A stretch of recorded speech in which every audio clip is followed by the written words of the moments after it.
Mm, mm, mm.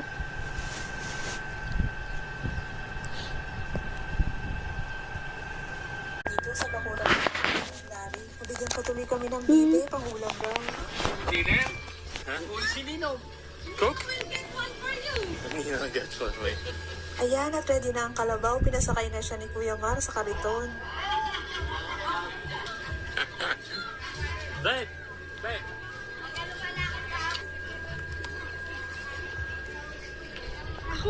Pinapasakay nga rin nila ako. Sabi ko si Peter na lang. Feel na feel nga na tong afam ko. May pagbabay pa. Saan daw po tayo pupunta?